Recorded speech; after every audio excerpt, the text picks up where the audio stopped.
Audio Jungle.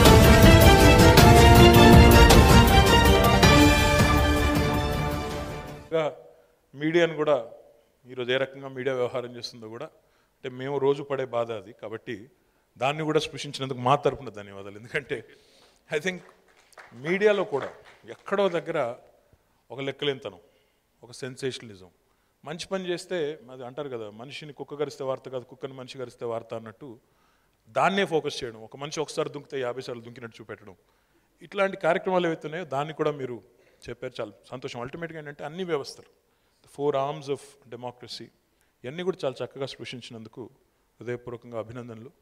ఇది cinema చూసి కనుక భరత్ అనే నేను అనే సినిమా చూసి భారత్ అనే నా దేశం కోసం నేను కూడా, అంటే ప్రతి ఒక్కరు ముఖ్యమంత్రి అయిపోలేరు, ఉన్నాయి 29 రాష్ట్రాలు, ఇక టీఐఎస్ఎస్లో చదువుకున్న ప్రతి ఒక్కరు నేను ముఖ్యమంత్రి అయిపోతా అనుకుంటే కష్టం, అందరం మళ్ళీ అదే పనిలో ఉండి అసలు పని ఎవరు చేయరు.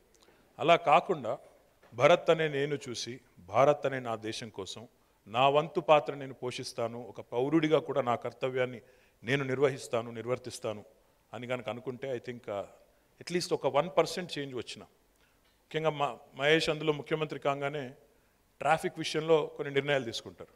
ఇప్పుడు సడన్గా ఇప్పుడు నేను కూడా బయటికి వెళ్ళిపోయి సినిమా చూసి ఇన్స్పైర్ అయిపోయి చలో హంబీ కర్దేంగే అంటే మీరు ఊరుకోరు అంత ఈజీగా నాకు తెలుసు. కానీ పాయింట్ ఏంటంటే అట్లీస్ట్ అది చూసిన తర్వాత అవును మనం తప్పు చేస్తున్నాం, మనకి ఎక్కడో గిల్ట్ పించైనా చాలు, గిల్ట్ పించేయి నెక్స్ట్ టైం పక్కనే ఉంది.